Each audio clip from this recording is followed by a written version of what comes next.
Good evening, everyone, and welcome to another installment of Great Matters Radio. I am your host, Michael DeVine, America's Counselor. Why America's Counselor? Well, in case you haven't paid attention to the news, America's in badly need of counseling, especially those Democrats and Republicans. Those bastards just cannot seem to get anything done. They can't seem to do anything that's about working with each other. So they need to leave their asses on the couch. And so who better than, once again, Michael DeVine, America's Counselor, to do it. And where else better than Gray Matters, a place where there is no color. You can be colorblind, you can be Democrat, Republican, it don't matter. It's all gray. But naturally, I can't do this shit alone. I need some help. I need the Bill, the armchair quarterback himself. What is up? What's happening, Mikey? How you doing? Doing good, man. Doing good. You know, it's another week. We're still alive. All kinds of things happening this week. Sports and everything. I mean, politics. I mean, you name it. I mean, there's something for everybody right now. Be honest. A week 9-10 days ago, would you have really thought that we were not be in a full-on war with Iran right now? Because I got to tell you, I was like, this is it. It was close. It was definitely close. I mean, I think we've had like close calls, I think, in the past with different types of skirmishes, but that was definitely with a legit power. Yeah, man, that we almost kind of came to it. So, yeah, dude, it's been kind of interesting. It's funny, like, when we've kind of sought out, with the show, one of the things we've been trying to do a lot lately is focus in on the facts.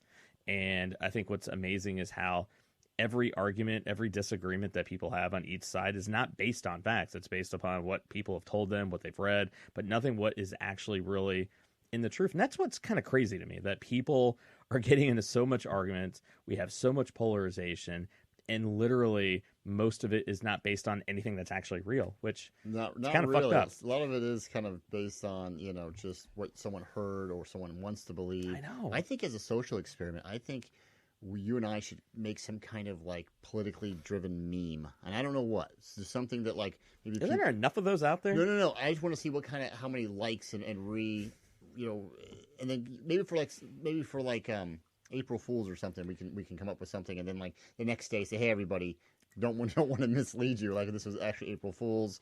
Just wanted I don't know, that just something like did you know that Democrats cause more car accidents a year than just something that sounds official, or did you know that Republicans, they are responsible, they pour out more paint into the environment than any.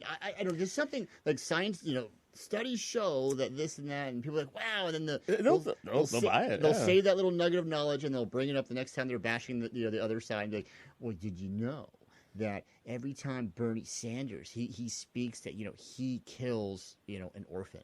It's Dude, well, they were. I mean, right now as we're recording, the Democratic National Debate is on, so obviously we'll have a lot to talk about with that next week. But what is really interesting is that Elizabeth Warren totally called Bernie Sanders out on something. He was just like, that's an absolute fabrication. That didn't even happen. Oh, yeah. Yeah. And so, yeah, Dad, armchair, we got the professor kind of with us because we're going to be going over some deep kind of Iran history. So, of course, we got a professor. So, Dad, how you doing? Yeah, doing all right. So no, before we kind of dive in here, and Bill brought up a good point of like just the absurdity of whether it be the memes, the campaign posters.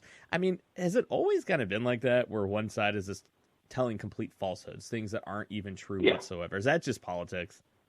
That's politics. That's American politics, especially when you're getting down. What's it? 20 days, 3 weeks. You've got the first, the Iowa caucuses start. Booker's out, these guys are all fighting for every dollar, survival, everything else. So yeah, they'll start. I saw that this evening where Warren comes out and says that they had a meeting, and Sanders basically said no woman, if they would nominate a woman, she could not be elected. Yeah. And he was saying categorically Sanders is not true. Well, he was saying categorically, emphatically, it is not true. That's a falsehood. It's not even like somewhat true, or it could have been misinterpreted. It's like, and then ever since his campaign came out and said that, the Warren campaign has not brought it back up again. So who knows what's about. Warren is saying, they were there, they were on there, and I guess she's backtracking a little bit on that now. Of course she is.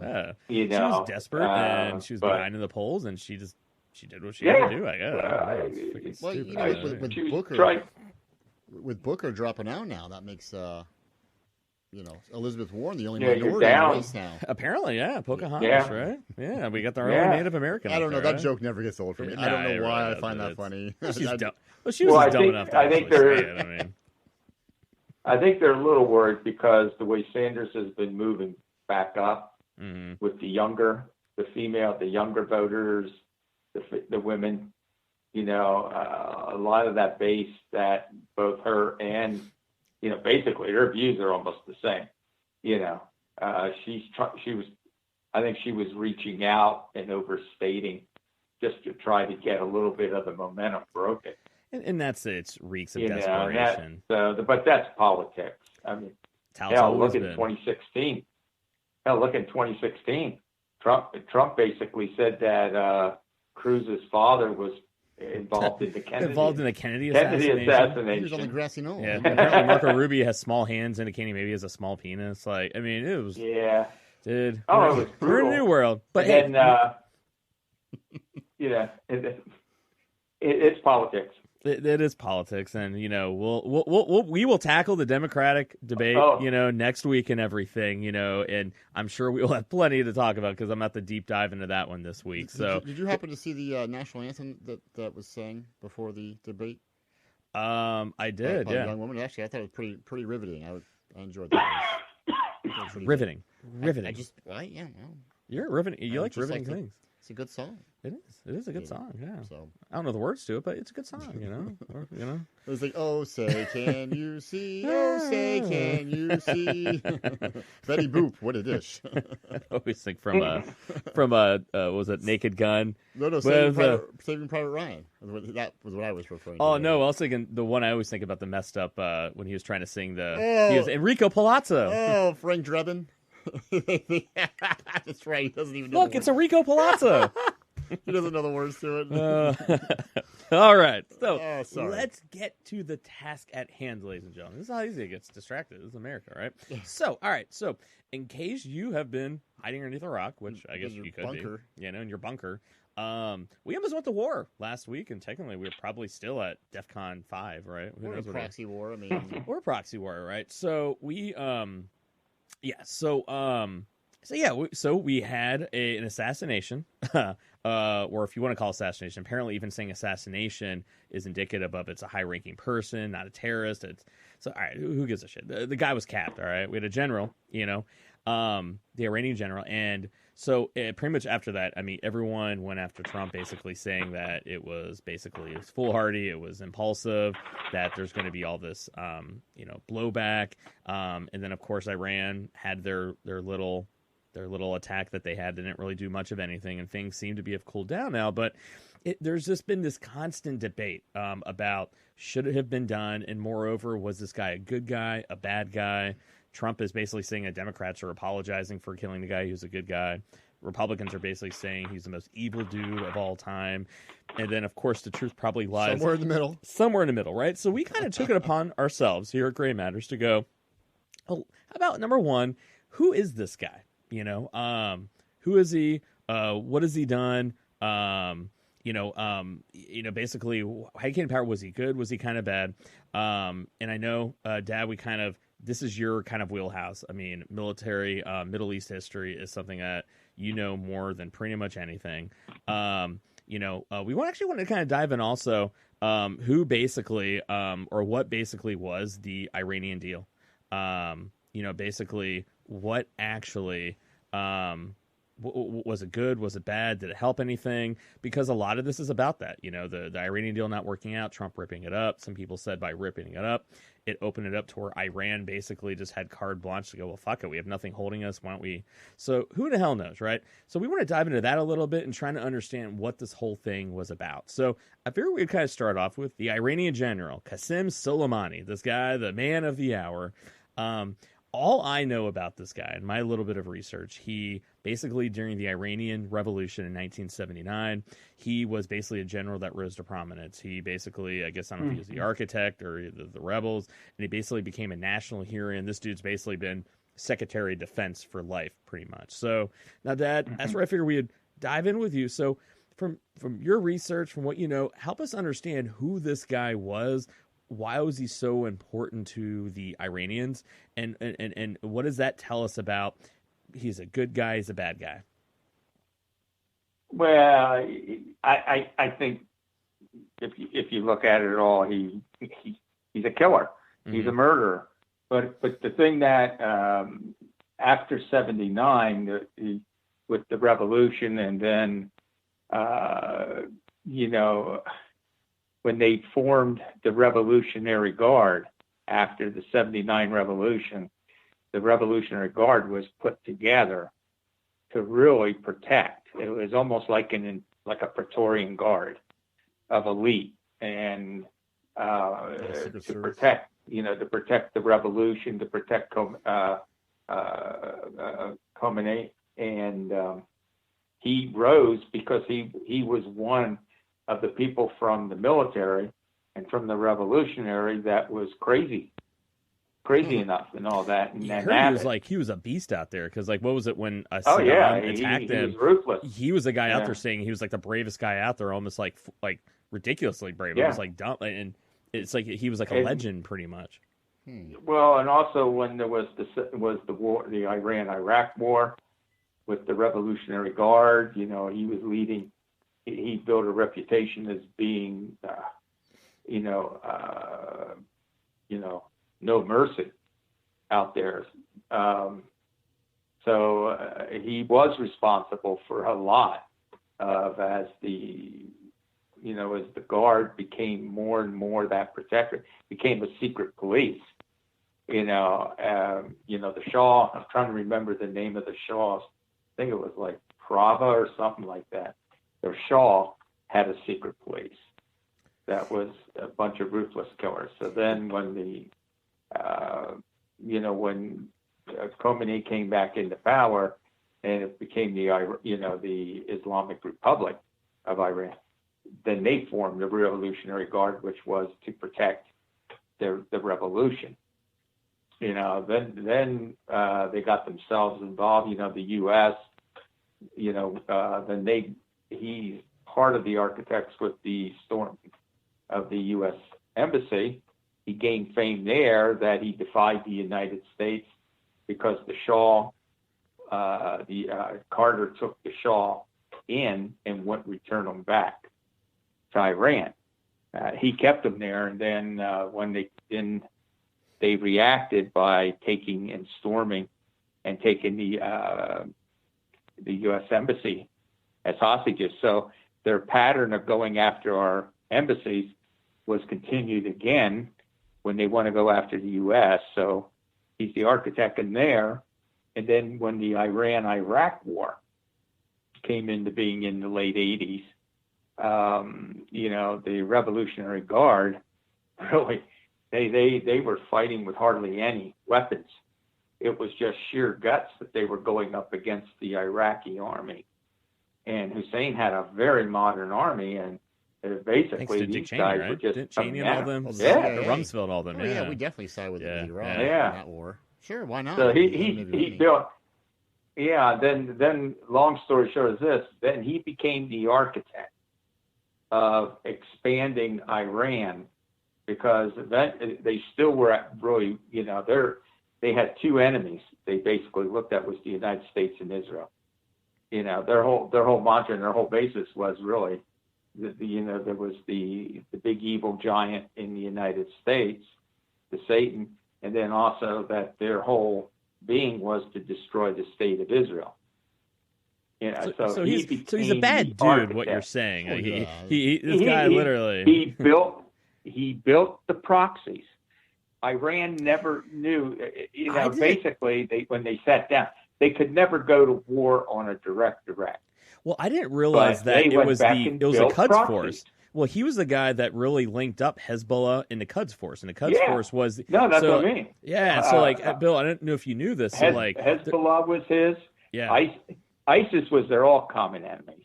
Yeah, but they instigated the insurgency after the U.S. was in Iraq. With him being directly involved. With the insurgency against the United States, in Iraq, and then you had the Hezbollah in Syria and Lebanon, in which the Iranians knew they weren't going to go fight head to head, but they built this unbelievable organization of proxies, and he was responsible, and he formulated with the training, the funding, the leadership, and then developing plans of terrorism. Well, from my understanding, when he was made, everybody, he was a marked man by a lot of people. Well, from my research, what I actually kind of saw then, when he became the leader of the Quds Force and how he became leaders of the Quds Force. So in '99, during the student revolt in Tehran, he went to the president, Mohammad Khatami at the time, and basically said, either squash the rebellion or we're going to do a military coup. It's your choice. And this dude was ruthless. Yeah. And then mysteriously, not only did they squash the rebellion, they put him in charge of the Quds Force. And when he that's when he started, and correct me if I'm wrong, Dad, it was at that time, in that late in 99, 2000, when he was leader of the Quds Force, aligned Hezbollah. That's literally when he started. Then they started using the proxies to go into Lebanon and Syria and Iraq. Exactly. And it was all done through like 1 degree of separation. It was kind of impressive almost how he set up almost like an organized crime ring where there was always a buffer in between the terrorist groups and the Iranian government. But the thing is, it's not really secret. If you look at it, there's that direct link. I mean, it's pretty impressive. He was so powerful that he even put the fear in the Iranian, because he could take you down at any given point in time. His power became so big. I mean, the proxies weren't only just in, they had the war against Saudi Arabia. Mm-hmm. Iran's whole mantra was how can we go to war without going to war?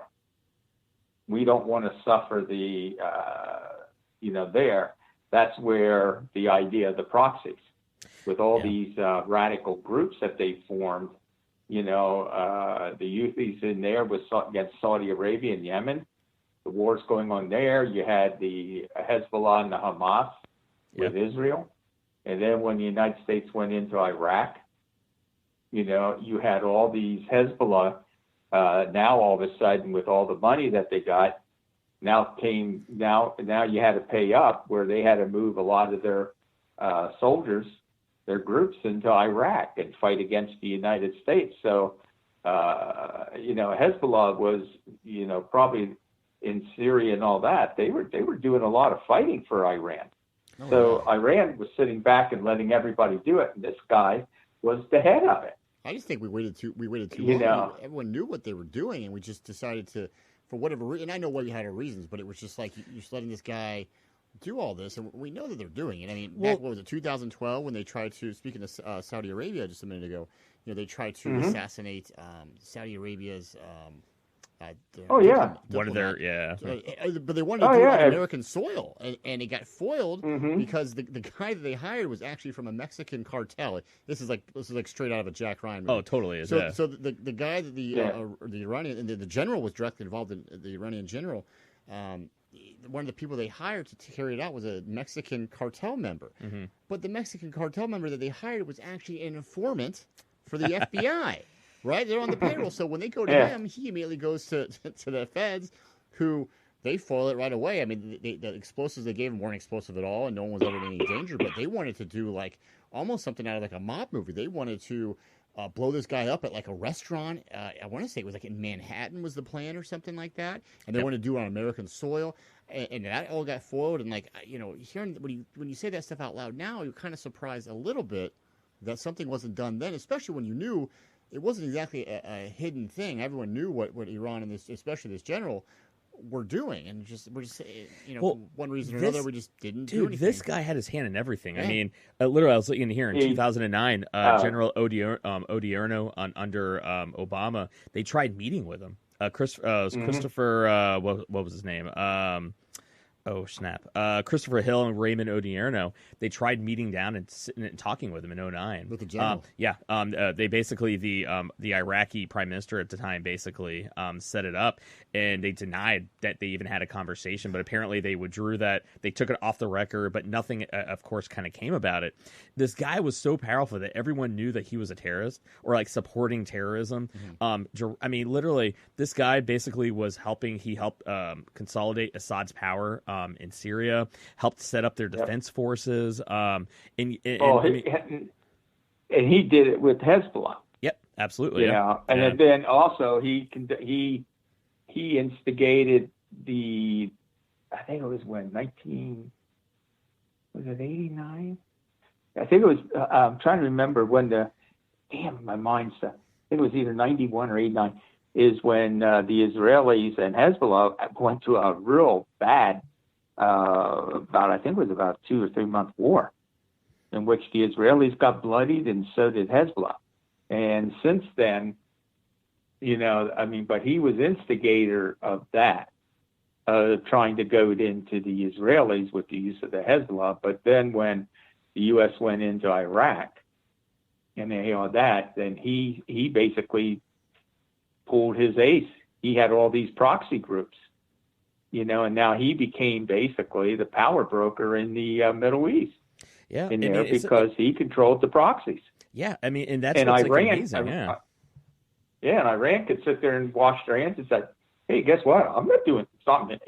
It's not my people. I'm not fighting. I'm not fighting with you in here.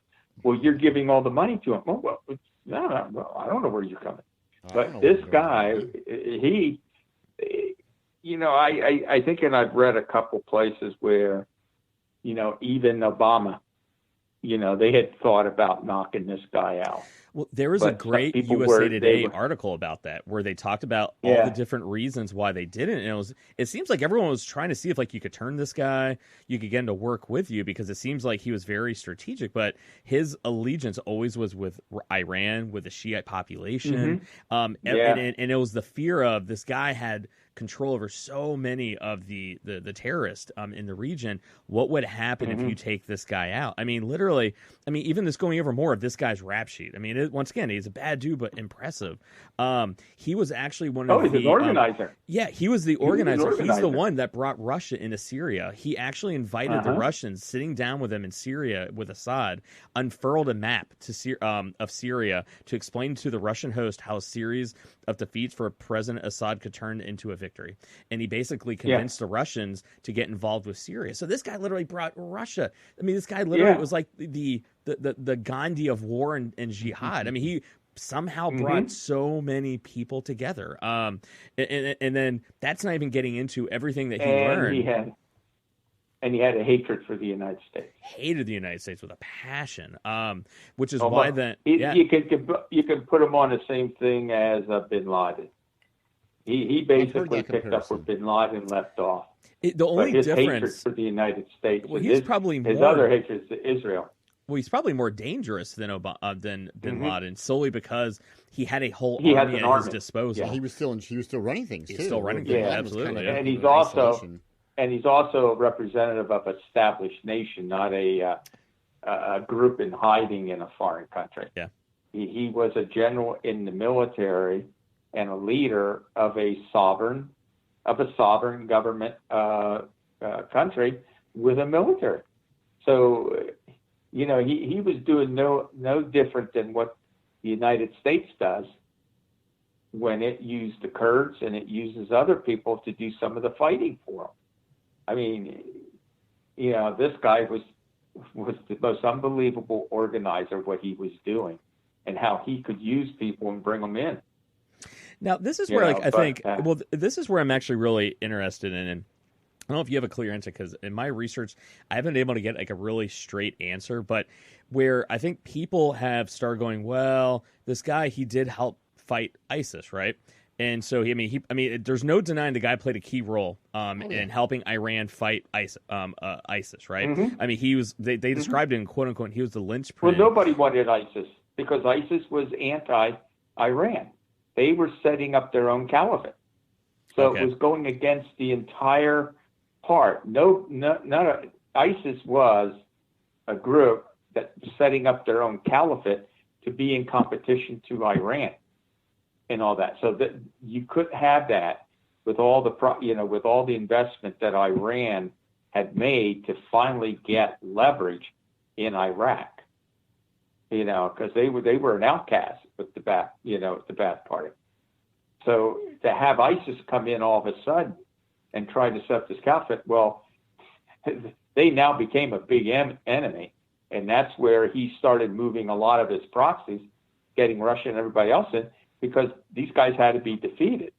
So not only were we going after ISIS, and so was the Iranian proxies. Nobody wanted ISIS around. It's like a triple Let's threat. put it that way. Yeah, I mean, and that's what's interesting, because it seems like, once again, like looking at the kind of the research, this guy literally, from what I've been able to find, it almost be a misnomer to say that the U.S. had more to do with defeating ISIS, where really this guy, he's the one that formed the Sunni or the Shia and Kurdish alliance in the north. He actually helped design a lot of the offensives, like retaking Tikrit, which was like the big stronghold in Iraq. And so it seems like it went south. It seems like right about 2017, 2016, it started going south. Now, when Mike Pompeo was a CIA chief, he actually sent Soleimani and other Iranian leaders a letter holding them responsible for any attacks on U.S. interests by forces under their control. And so basically it's like, if you're going to hold onto these territories and police it, you are going to be responsible if shit goes down, basically. If you're in charge, then you're in charge. Like, you can't, Yeah, and that's where it seems like then it went south then again, where then it's like he took that land gained to then it sounds like then to kind of needle then the United States, then it seemed like. Is that pretty fair to say? Yeah. He really wanted a confrontation with the United States. He hated the United States. Now, there was knew never that Iran could not fight a war face to face with the United States. Now, there was no and this is where it gets interesting, because you have the clerics and you have the president, right? And it's a little bit, because it seems like off and on, one person has a little more power than, the other. The one thing also that I couldn't really find any info on was what was Soleimani's role in the tankers being hijacked. Because remember when we talked about this on the show a couple months ago, we were just like, who's trying to goad the United States into a war? And it kind of sounds like what you're saying, Dad, is that this guy hated the United States so bad, it's like he basically was almost trying to goad us into a war to try to basically get into a confrontation with us. And that's really what's almost been going on between the IED attacks that he basically trained on the Iraqi fighters to use against the U.S. troops. Any opportunity this guy had to go after the United States, that's what he did. And it seems like what you're saying, what the research is saying, is that what this guy was doing, even though he was responsible for helping defeat ISIS, everyone hated them. And here, just looking after their own interests, it just happened to benefit us. But the real kind of issue was that this guy was really still keeping us very close. And these attacks, the UN attacks, the tanker attacks, it was just one needling event after another to try to get us into a confrontation, right? So would you say that is a good summation of who this guy is? Yeah, he was a bad guy. Yeah. He was a very, very active person that went against the U.S. He didn't want them in the region, the United States at all, when it went into Iraq. The introduction of the IEDs and everything else and the training and how to build them were coming from Iran. Iran saw it as the opportunity to expel and humiliate the United States. And things just, when Iraq fell, you had the power, the vacuums. He then starting to build the proxies they saw it as the point to where to complete and expand the Islamic Revolution. And ISIS, the design of the caliphate went totally against Iran. There wasn't to be an ISIS to be the dominant force. So that's where ISIS went out, and to be able to start doing it, Hezbollah really got bloodied pretty bad. They lost a lot of their proxy army. Got really bloodied in the Syrian civil war and the fighting of ISIS. So the Iranians didn't. The Iranians supplied money and all that, but they didn't supply the men. But the Hezbollah took a big hit up there. And then they brought the propping up of Assad and everything else. So the ultimate game being is, who wins, and they want the United States out, as they constantly keep telling you. That area is for Iran, not the United States. And now you've got then the Saudi Arabia area, which is the other sect. They've been just through even the years since millennia. With that sect of the Islamic Arab, between Iran, they have natural enemies, and they want to take then those proxies and bring down their governments. From Saudi Arabia to Yemen and all that. What do you? So they've tried, and this guy's been behind almost all the subversives. I was very shocked, that tell you the truth, that it was us that took him out, and it wasn't going to come from Saudi Arabia or some of the other moderate Arab states that were going to try to take him out. I was kind of surprised because especially after take him out and deny responsibility and be like, I don't know. Especially after But Trump wanted the world to know he did it. That was the thing, and we talked about that last week. Yeah. Well, Trump, he's not. Trump wanted to make he wants you to know it was him. Yeah. I think he wanted the bomb to actually have a message from him. Like, this is me, Trump. Nobody else. This is me doing it. Now, it's once again, even put in context that the terrorist organization that is claiming responsibility for the bombings over there is Kataib Hezbollah. It literally is a sponsor, an Iranian sponsored terror. So it's not even like hiding behind. No. It's like, oh no, it is straight up. Right? No, that's they don't hide it either. They were getting very bold, and Trump's biggest thing was when we signed that nuclear deal, is the fact that we released over, I think it was almost $150 billion in assets that we froze. Yeah, when they back from 1979. Yeah, and and the dropping of the sanctions is that then the Iranians then took that $150 billion and started feeding their proxies again. Bingo. Well, to expand. And that's where Trump has always said one of the reasons why he was against that was the fact that we really got nothing in return, and we gave them $150 billion to fund these proxy armies that we were fighting in Iraq. And they didn't even have to like pretend they were going to stop funding terrorism either. They didn't even have to lie and be like, hey. No, they didn't even the quote from Ayatollah was, this his was paraphrasing was, this nuclear deal changes nothing as far as our feelings or our policy towards the United States. There's absolutely nothing other than the deal in and of itself, the nuclear deal.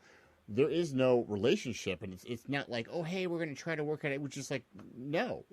Just because we have this nuclear deal, we still hate you, blah, blah, blah. And it's just, that's never going to lie to us and be like, hey, we're not going to sponsor terrorism, or we're going to try to scale it back, or we're going to do this. Like, Mike and I, we were talking about the UN resolution about in 2010 where Iran was banned from testing any kind of a ballistic missiles that were capable of carrying nuclear warheads. And even as we were working on this nuclear deal, and right after it went into effect in January of 2016, Iran was still actively, violating that sanction. They were test firing missiles. They were showing you. Yeah. They were showing pictures of them launching. Yeah, the one missile after the nuclear deal. So I actually have the exact quote. I looked it up. All right. The one that said death to Israel. So the exact quote was, so Ayatollah Al-Khamenei, he said, this was actually on the day they signed it. He said, all right. So basically the country's nuclear deal with the world powers, that he said that it did not signal an end to Iran's hostility towards the United States and its allies, especially Israel. "Quote unquote, their actions in the region are 180 degrees different from ours." After 12 years of struggling with the Islamic Republic, the result is that they have to bear the turning of thousands of centrifuges in the country, Mr. Khamenei said, referring to the United States and its 5 negotiating partners. So what he basically was saying, at least my interpretation, is that, all right, well, all we got to do is just not turn our nuclear centrifuges, but we're still not denying that you guys are still our enemy. We are just not going to pursue nuclear weapons, which, if we technically look, so I've done a ton of research on this, all right? So I'm actually going to pull this bad boy up, all right, about what the heck the actual Iranian nuclear deal was. Before we can even have a conversation about whether or not it was effective, let's actually look at what was basically in it. So now I'm going to be paraphrasing because this thing was very long, right? So I'm going to go over the major points of it, right? The centrifuges, that's the key word in all this. So these are the things, all right? So the nuclear deal, here's the thing.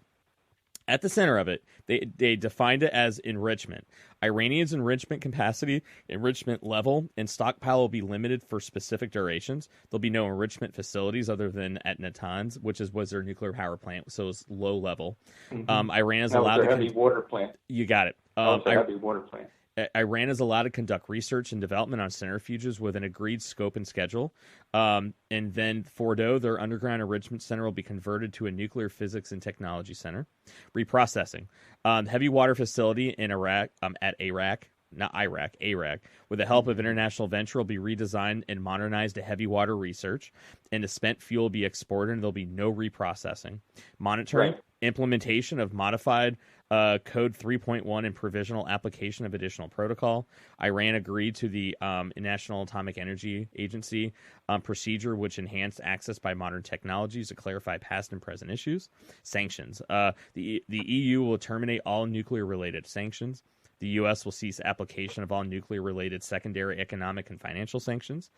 And the UN Security Council will endorse the agreement with a resolution which terminates all previous nuclear-related resolutions and incorporate certain restrictive measures for a mutually agreed period of time. Now, there's other random, things here, right? Now, the other big part, which is a part that Trump loves to say, and a lot of people saying that, well, we gave them U.S. taxpayer money, at $150 billion. All that was part of the confiscated dollars. It was money that we took. That was their money. In '79, right? When they stormed the embassy, and before by the Shah's government had bought a lot of spare parts, and other aircraft had been, they were buying military equipment from us, the Shah, and basically, when they took the embassy, Carter froze all their assets in the United States.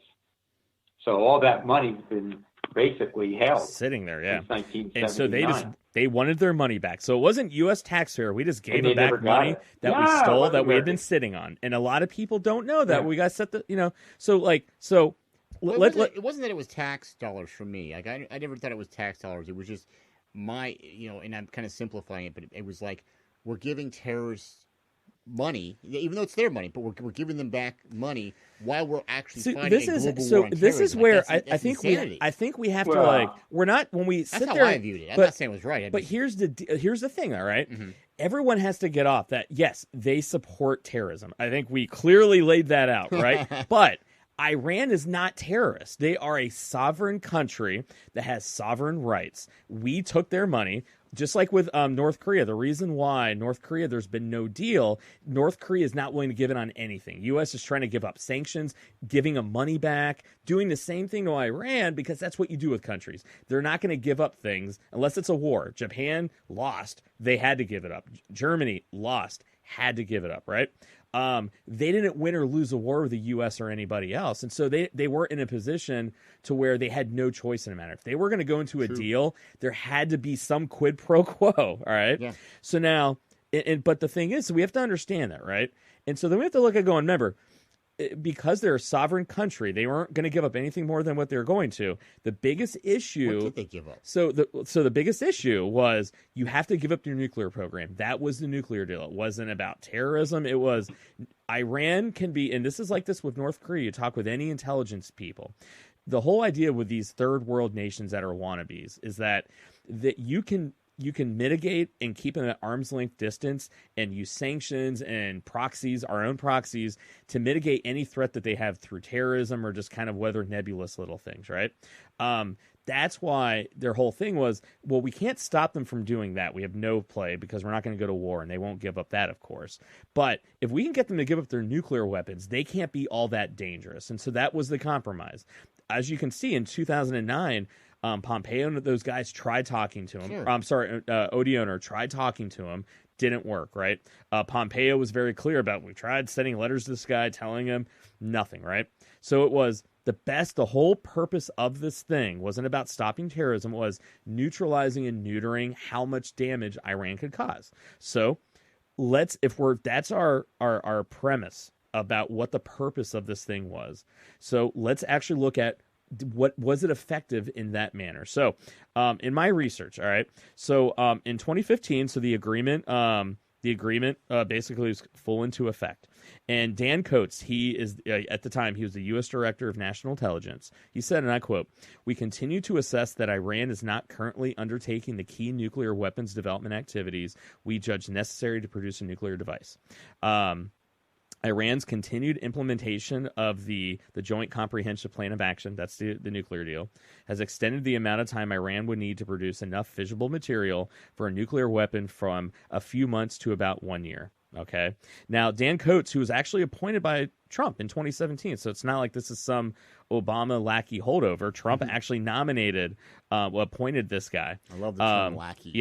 And so he even said in 2017, that Iran had threatened to resume nuclear activities if it does not see the trade and investment benefits of the international agreement.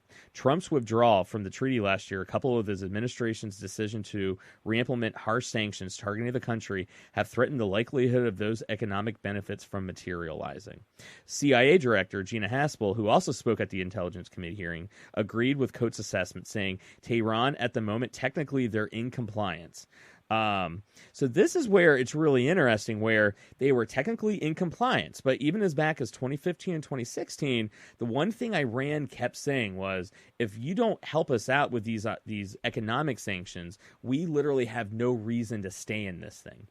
And then you have Trump coming in. When Trump came in threatening to tear up the agreement, ultimately tearing it up, and then even basically throwing more sanctions on them. Now, I'm not saying that Iran wasn't rattling the cage, but I think what it kind of set up was that at least they weren't developing any nuclear weapons. They were still doing their terrorist stuff, but at least they weren't developing, and even his own people who he nominated were saying technically they are in compliance. They're not you're not going to find any research that says they weren't in compliance, because the agreement had nothing to do with terrorism. All it was about neutering it. Yeah, you're right, but I think that's what people were upset about, was it had nothing to do with terrorism. Like, but how can you make a sovereign nation without war do something they don't want to do? Well, they're a sovereign nation. But that's what I think what Trump and a lot of the people that are against this deal, including myself, were saying was it's not the deal necessarily in and of itself. Like, it's not that you're making a deal with Iran. It's the deal.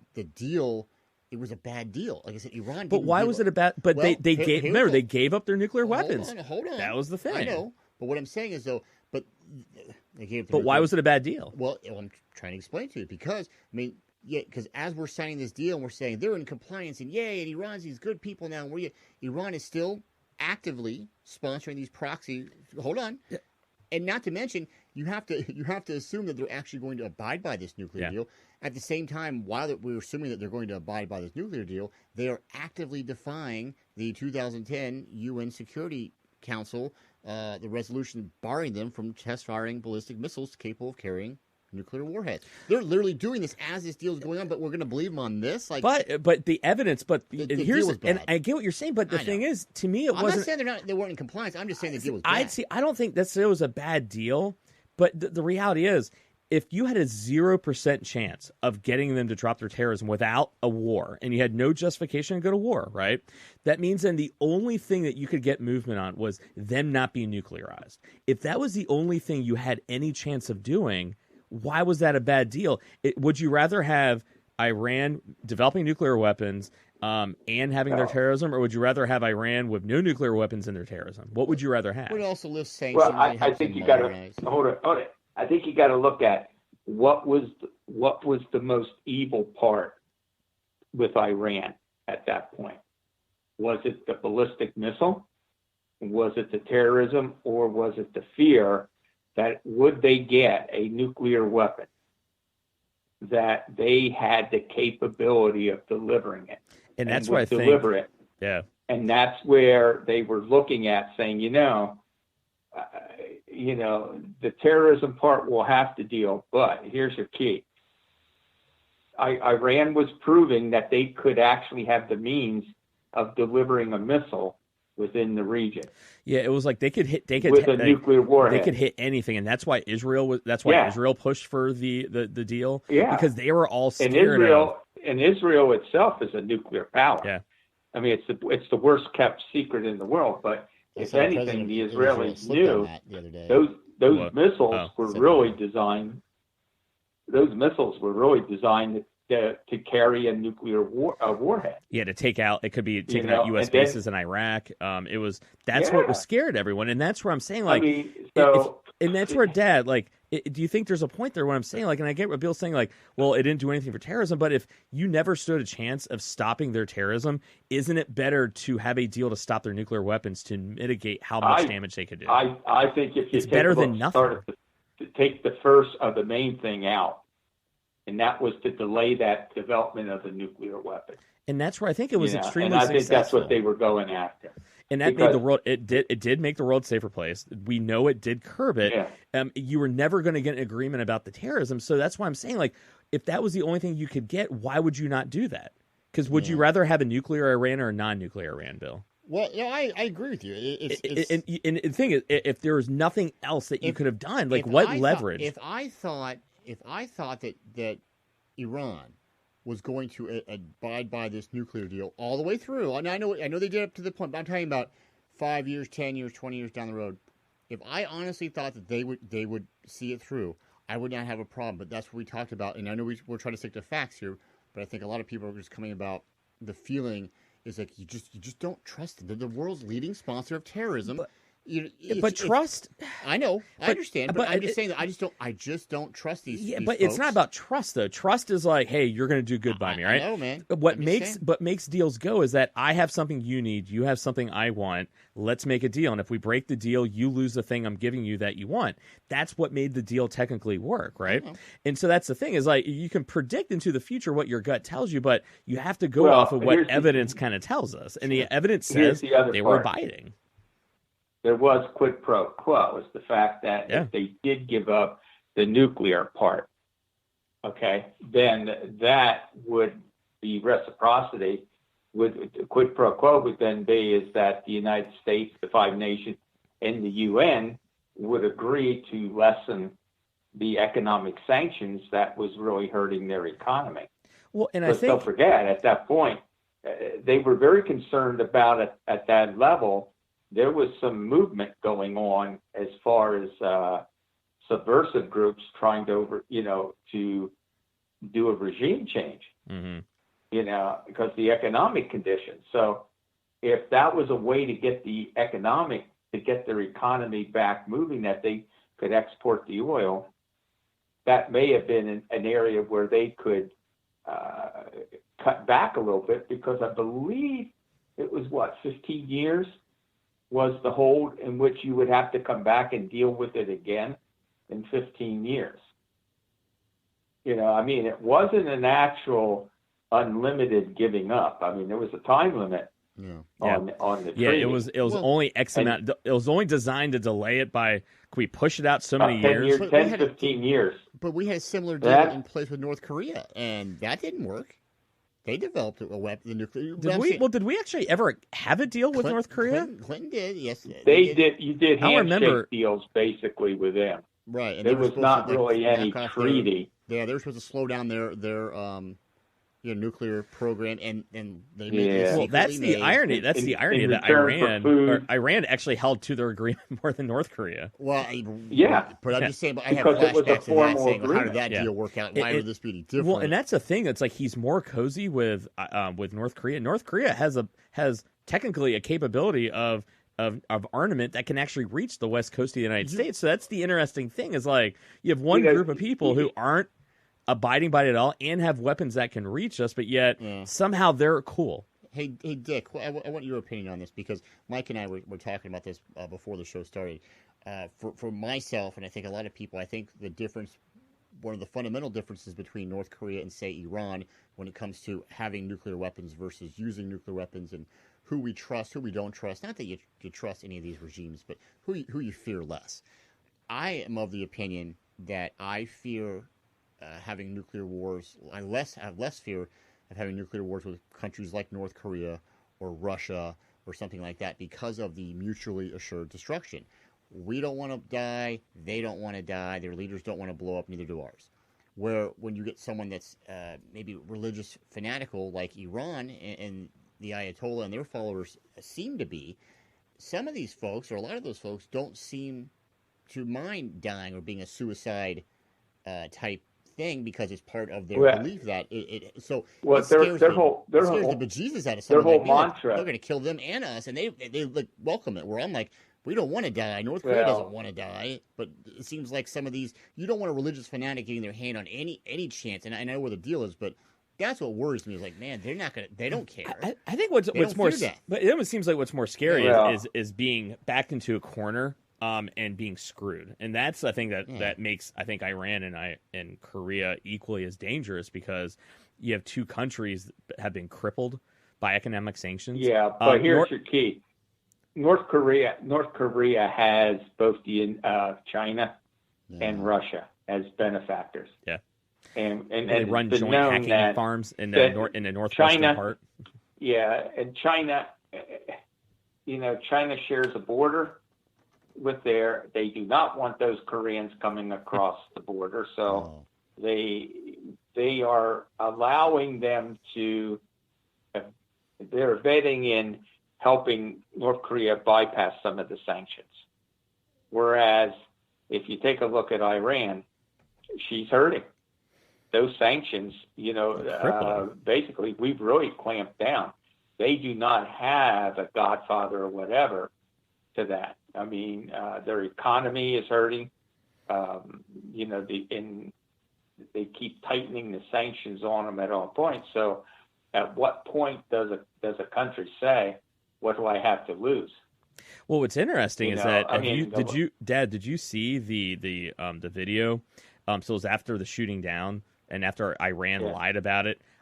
They 3 days. So on the ground, so like in Islamic culture, like showing your feet, pounding your feet on somebody is like the most disrespectful thing ever. So they painted U.S. flags on all their major squares, and they want students to walk on. The students film themselves standing around it, refusing to step on the U.S. flag because they're so pissed off about it. And so it backfired almost. It really made it to where their economic sanctions are so crippled. They're sitting there going, "What are you guys doing, poking a fight?" When we need more infrastructure not just investment. That, but they're saying here you are giving millions of dollars to these proxy armies, Hezbollah, Hamas, and that's what's going. They're saying we can't. You are giving whatever. We can use that here. Yeah, I agree with them. So you're crippling your people, and you're giving all this wealth, whatever's left of it, is to these proxy armies to fight against the United States forces, to fight against.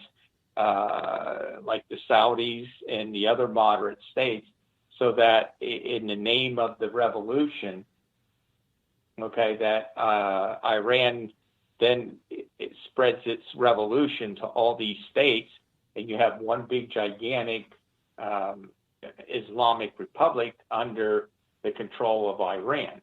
And the two biggest people that would prevent that are really the United States and the Saudi Arabia. I hate to use on there, but that is blocking them. And their biggest enemy, their sworn enemy, that they would literally destroy the state for, is to wipe Israel off the face of the earth. Yeah. Well, and this is where, and that's why they're dangerous. They aren't like a North Korea, which is trying to parlay itself. It has two big benefactors to be finally recognized by the rest of the world as a nuclear, how do you want to put it? is to come out of the fact that they have to be recognized and dealt with as a legitimate state. Yeah. Well, and this is where I think, and Bill, this is where I will agree, and this is probably where I do think the deal is probably bad in one aspect. And I think it's kind of like where I always tell parents where whenever they give their kids money, they'll spend it on, I don't know, fucking pot or alcohol or whatever. And I go, give them a gas card, a gift card they can only use at that one place, and that's all they can use it for. That way, then they're not spending the money that you're giving them for rent or gas on pot or whatever, right? That's where I think Obama probably, in his haste to get a deal done, realizing that he had to get something done, and he really didn't have any leverage, right? That could there have been some way of controlling how the money that was given back in sanctions, the money, giving money back, to prevent it from being used to funnel to terrorists. Or installments. At least don't give it all up front. But like, hey, listen, if you're in compliance after a year, then we'll give you this. Or give it like have like a UN managed account that only can go towards infrastructure development. Something. Yeah. That's what they should have done. Don't forget. I think. Do you think that's what Trump wants to do? Well, I want to get into that, and wrap things up, actually. And at any given time, if they felt they were going, then they would have the ability to go back to the UN, and the UN had the ability to go back and reimpose the sanctions at any given point in time. And they could bring it back in stages or whatever. So the one thing holding over the Iranians' heads was the sanctions worked. The sanctions were working, and they knew that they were so susceptible to economic sanctions, and that all they had to do. So, if they didn't go to that, they needed to rebuild their economy. And, so the only leverage that everybody had was we had the sanctions, they had the nuclear. They were never going to give up on the terrorists, but was it that important to have that nuclear bomb now? Okay, and if the state could not survive, and to get the sanctions off to allow the state to rebuild and become even stronger, and then in 10 years you push out your revolution. Well, and this is where, and I think, well, and actually, Dad, and I I'm going to throw this out to both of you guys because I'm really curious. And Bill, I know you're going to have an interesting question to this one, so I want to wrap the show up on this one. So if it once again, like, bring it back up to where we're at, it's like, okay, like, we can at least the nuclear deal was narrow. It did what it said it was supposed to do. It was flawed in the fact that the money was being funneled to terrorists, and that there probably should have been something done with that. But technically speaking, it accomplished what it was supposed to. We pushed back their nuclear capabilities, and it made it to where we mitigated how dangerous they could be. Now, Trump tore up the deal. Now, the reality is, and Bill, I'm going to ask you this, and Dad, I want to ask you this. Number one, why did Trump tear up the deal? And was that a good decision? And number two, what is Trump's plan? So, Bill, I'm going to start with you. Well, all right, Dad. Yeah, go. Yeah. What do you think? Why did he tear it up? I think it was, rather than try to reconvene, and I'll just do it real quick. Rather than try to reconvene the 5 members of the group, okay, and go back and renegotiate it as a combined group, he isolated the United States from the other area, and because of the fact that it was designed by Kerry and Obama, and Trump's hatred and his desire to destroy everything that was originated by Obama, is that he didn't even have a plan. His whole mantra was, I'm just going to rip it up, as I told everybody, because I'm not going to leave anything for Obama to have a legacy, because I still consider him an illegitimate president, and that he wasn't a citizen of the United States. So it's my duty to nullify every act that he did, regardless of what the outcome was. And does he have a plan? No, I don't think he does. And do you think it's haphazard, everything? Well, in your experience, do you think it was more dangerous to just tear it up because I mean, Iran even said themselves, we will never do a deal with anybody again. What's our motivation? You guys are going to tear it up anyway, right? So you have no leverage. You have nothing the Iranians want. And then the one thing that was working, you can't even do that anymore. And what you look at it was actually more damaging to be hasty, to just tear it up. And that it would have been better. I think what you're saying, it would have been better just to keep it in place, renegotiate other parts of it, and then that would have been better, pretty much. I really do, but I think there was also some part too with the fact that the Iranians, even during all that, were still funding these terrorist groups that were killing American soldiers. And I think the key is that I think he looks at it as saying they aren't legitimate. So this isn't a legitimate because they won't hold to their side of the bargain anyway. Bill, what do you think? So, what are your thoughts, Bill? I agree. Pretty much everything he just said. I think Trump, because Obama did it, I think Trump was like, yeah, no. Not to say that I didn't think it was a good deal or a bad deal, rather that probably needed to be at least renegotiated. I don't know about tore up, but like you said, how do you renegotiate something just because you didn't like it? I mean, Trump wasn't a part of this deal when it was made, so I think that Trump I do think he wants to do another deal with Iran. I think he wants it to be his deal. I think he wants it to be maybe like his legacy. I don't know. It's like one of those things where it's like either we're going to get a deal done or we're going to destroy you. I don't know. He's playing hardball. Trump's playing hardball. But you can't play hardball with no negotiation. Well, but that's what Trump does. I mean. Well, I'm not saying it'll work. I'm just saying that's what he does. Yeah, I still know what hardball is. I think he's using the one thing to bring somebody back to the table, and that's going to be, it's proven that we are now enforcing economic sanctions that can cripple a country. Well, not just that, but and also Iran is very, very, very exposed when it comes to sanctions. Well, and that's the thing is like, and I think. Well, he has no. I mean, the thing is, I literally did research. I cannot find a single quote, a single anything that indicates what his Iranian strategy is, and that's where I don't understand. It's like, well, maybe he doesn't want to reveal it yet. Maybe he wants the Iranians to sweat a little bit more. I don't know. I have no idea. Like, it's just. Time will tell. I mean, even his advisors, like people, like literally, I read article after article, and it's like because the thing is, he's replaced his foreign policy people so often. Literally, one from a hawk. It's like no one has any idea. He hasn't even done anything. He hasn't said anything. The only thing that he has done in regards to Iran is tear up the deal and then cap the Soleimani. Maybe he wants to let it simmer a little bit, let those economic sanctions sink in a little bit more. Let people. Maybe the ultimate hope, I think, from the United States and the CIA is that from within the Ayatollah and the regime will fall from like another revolution type thing. That's the hope, without having to go to war. I mean, that's what we've always wanted for the last 41 years now. But I don't know whether or not it's going to happen or not. Well, if you go with John Bolton, resistance. Bolton hated Iran. Yeah, but Bolton's not even in there anymore. Yeah. I mean, so this is the thing. Bolton wanted to go to war with Iran. Yeah, well, and this is where it's like he goes back and forth between war hawks and whatever, but then it's like he doesn't like with the war hawks and he gets rid of them. And well, I think he gets scared a little bit of going to war. Because he knows, and that's ultimately like he has backed down. The United States, he doesn't want it to be his legacy, but he doesn't want to look weak either. Going to war. That's his problem. He doesn't want to look weak, but he doesn't also then want to be a warmonger. Politician wants to look weak. I mean, I said, and I love Jimmy Carter, but when I look back at Jimmy Carter, a lot of people see weakness from what happened originally with Iran, ironically enough. Mm-hmm.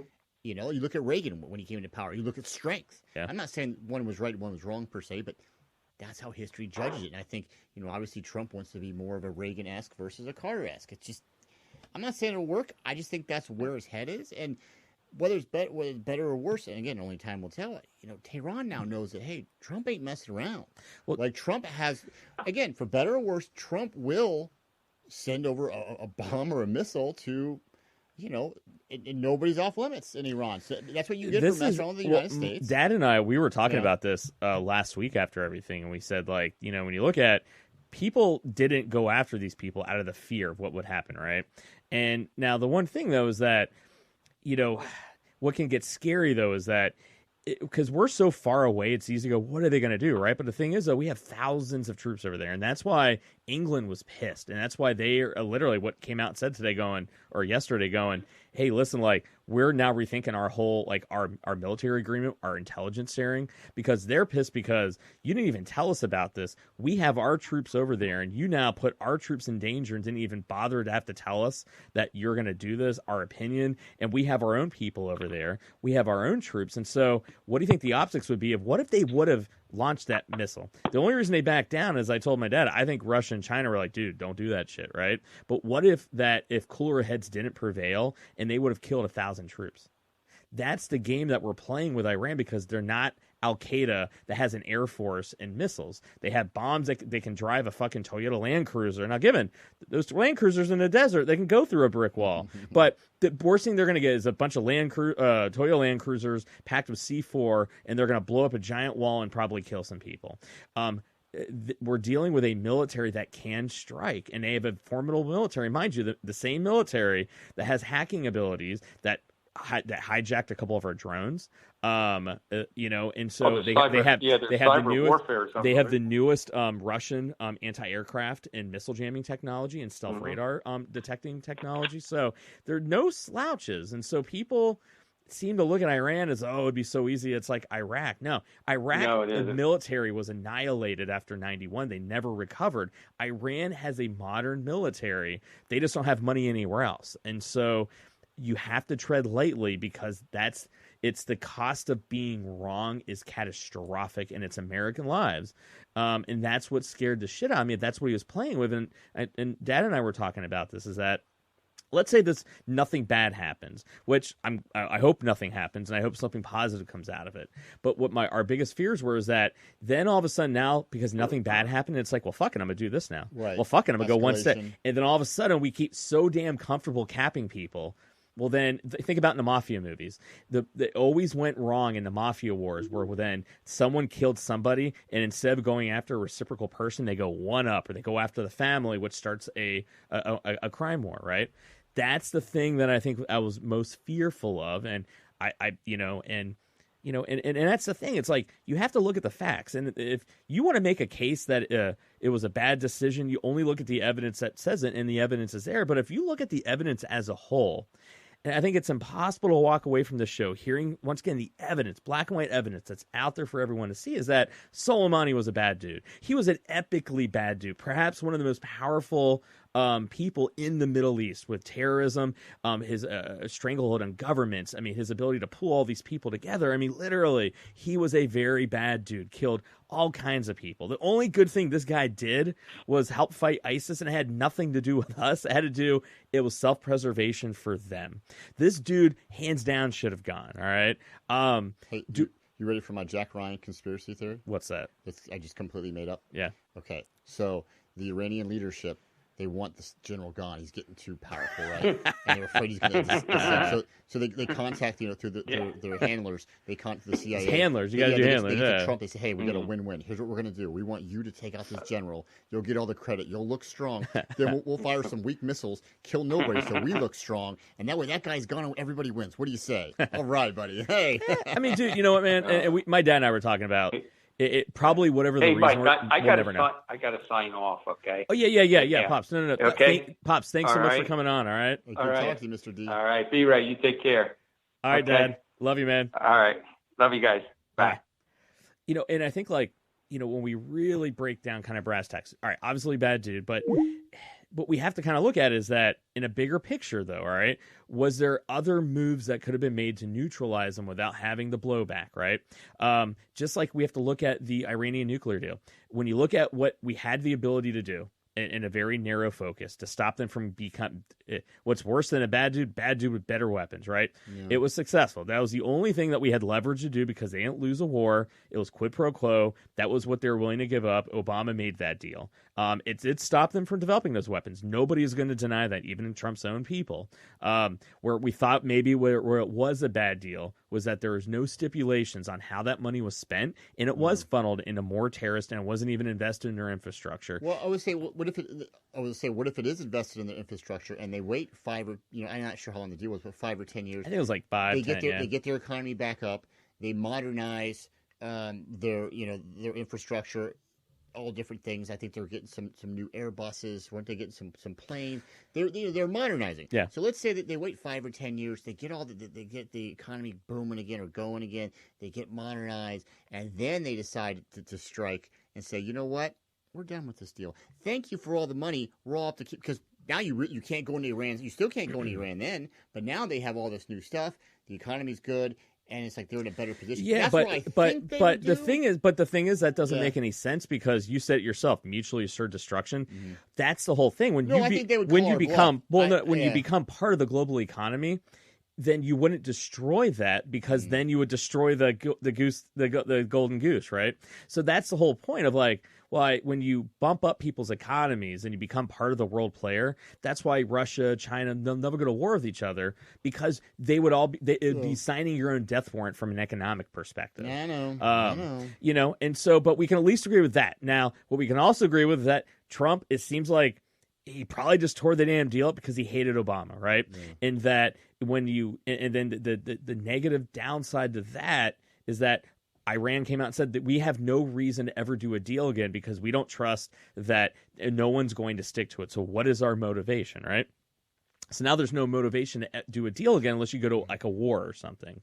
So and there's no, could there be a master plan? Yep. But we don't know because literally nobody can find any cohesive, what is your plan with Iran? Just because we don't hear it doesn't mean there isn't one, but we're not hearing it. What we do hear is where Obama's was bad, but we don't hear is, well, what is Trump's? All you do is tear up the deal. That's all you've done. Now they are free to increase their nuclear weapons again. So as where it stands now, Iran is further along than what it was before the deal that Trump don't you think though kind of the ace in the hole, so to speak, or the emergency, whatever you want to call it, the safety force, so to speak, from football term, is Israel, because Israel came out and said when this deal, you can have a nuclear deal all you want, you can have this, that, and the other.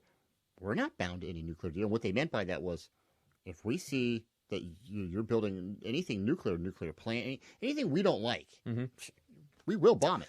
I think you can say that, but that's what Israel. It's kind of like the rumor had it. That Obama was going to shoot down Israeli planes. If this goes back into that was a rumor. I don't think it was. Oh true. No, this goes back to. I looked up that today too, just for the show. There was a rumor that Obama had said or had hinted that, listen, this is a nuclear deal, and Israel did say, listen, we're not bound by this. You guys can have all the agreements you want, but you know what? We're basically neighbors with them, and they want to wipe us off the map. And if we feel that we're in any danger, we will take out their nuclear facilities. And the rumor was that Obama was like, well, the United States will shoot down Israeli jets to protect us. And people went, wait, you mean to tell me the United States is shooting out Israeli jets to protect Iran? Yeah, I don't think I ever heard that one. No, you never heard that rumor? I was up in arms when I heard that. Now, that was not true. Well, that was one of those. What I was talking about was actually in the 90s during Papa Bush, and that HW? And that so the whole reason that the Israeli president the other day made some slip about having nuclear weapons. That's what I was saying. They have nuclear weapons because the ones we gave them, they didn't give back. They refused to give them back. Okay. Right now, they're ours now. But the thing is, Israel will never ever do anything we don't want them to do because their military is ours. We give them all the defense contracts. They have no choice. Yeah, they have no choice. They're never going to do anything we don't want to do. But it's just the whole point of like, there's a lot more to this picture, and you have to look at it from both ends. And that I think if anybody looks at this thing, at the end of the day, it was a ballsy move. It could have 50% of it could have blown up and brought us into a war. The other 50% is I don't know. I don't know what the effect is going to be. That the other 50% is yet to be written. I hope it's positive, but right now where we stand, it's a net neutral. It was all risk. It'd be like betting $100,000 in a poker game, and as of right now, you don't know if you're going to get any money back. So then why would you bet $100,000 if you could lose it and not gain anything? We don't know. I hope it's positive, but I'm not hearing justification from our president, his team. The only thing that we've heard is got Republican senators coming out of the intelligence meeting with Pompeo and Trump's inner circle saying it was bullshit. Like the explanations they got were bullshit. They didn't hear anything let them know there's a plan, no forethought. And this is Republican senators saying that. So I'm not seeing it yet. I think our president owes it to us to explain to us what is your plan for this and why did you do this without giving away all the secret sauce and surprise, right? That's just how I feel, and I challenge anybody and any of our listeners to interpret as any other way. It's tough to interpret the evidence we've laid out, and I think, and now Bill, tell me if I'm wrong, we laid a pretty neutral picture of Iran, this guy, the nuclear deal, Trump's moves. Would you say it was a pretty fair exploration into this whole Iranian thing and what happened? I would probably say as that. fair as it's going to get on this show, basically. I mean, well, it's we have difference of opinion. Yeah. We agree on some things, we disagree on others. A lot of it, there's a lot of hearsay or a lot of, for me, like we try to deal with fact, but it's hard to not have emotion and belief.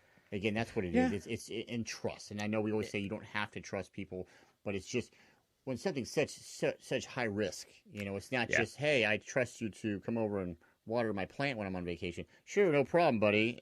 And then you don't. I just look at once again, just going off the evidence. Yeah.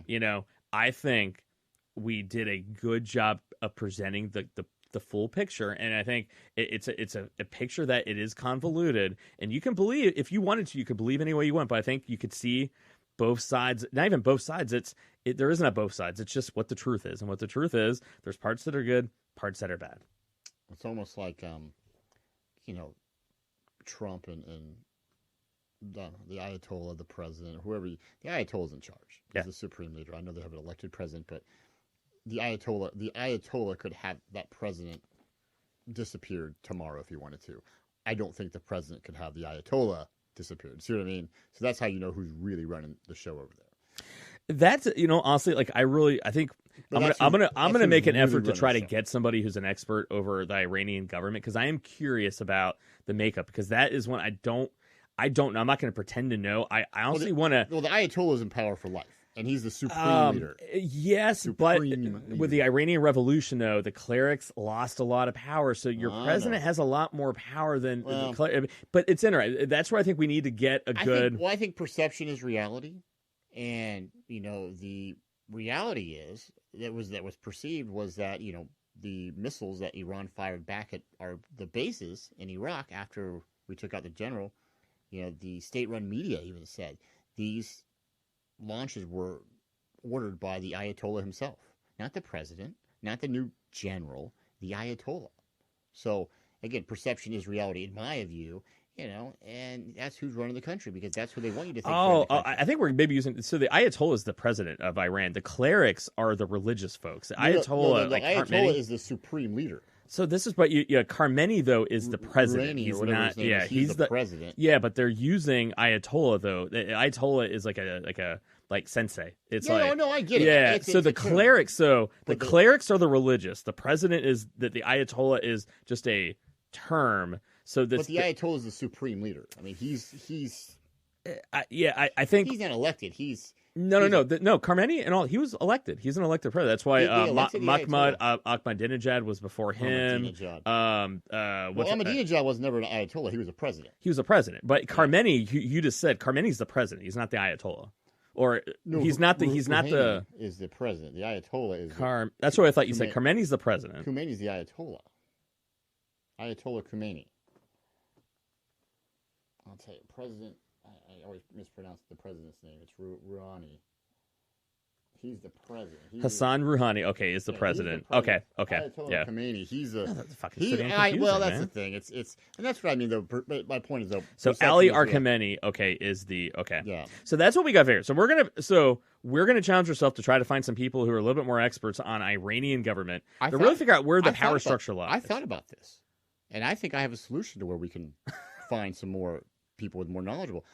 I think you, Mike DeVine, you need to travel to Tehran and talk to the people on the street. Yeah, I'll do that. For next week's show. Can you do that? Oh yeah, I'll do that. Yeah. Well, I'll be back here. Yeah, we'll get to that. I'll be back here stateside. Yeah, we'll get to that next week and everything. I'll be here stateside. Oh my God! Look, the music is playing. Oh damn it, we're out of time. I guess we got to talk about that next week and everything. On that note, everybody. Well, all right. So I think we did our job. Like once again, like we told you that our big thing is now we're going to focus on really the facts and present it. And I think we did a good job. And of course, we're going to have our opinions in there, but. All right, I think we got a good, nice, clear picture, and I actually learned a lot more than by actually doing research. It's fucking amazing. You research, you actually understand things. I want to know what the Iron Sheik thinks. I don't know. Let's get him on the air. Let's find out. All right. Do it. So, everybody, I hope you guys listen to it. Hope everyone can have good debates kind of about this, even though I think if you listen to the show, there's not much really to debate. It's more about really debating about what Trump's going to do. So I guess we'll find out on that one. But yeah, I feel good about it. So on that note, everyone, I'm Michael DeVine. I'm the America's Counselor. Bill, the Armchair QB of the Armchair Quarterbacks on the 614 Network. All day. All day. And just remember, everyone, as always, next time someone asks you, Democrat, Republican, red, blue, whatever, just say, well, fuck that noise. My ass is great. All right, everyone, you be good to each other. We will see you guys next week, as always. Peace.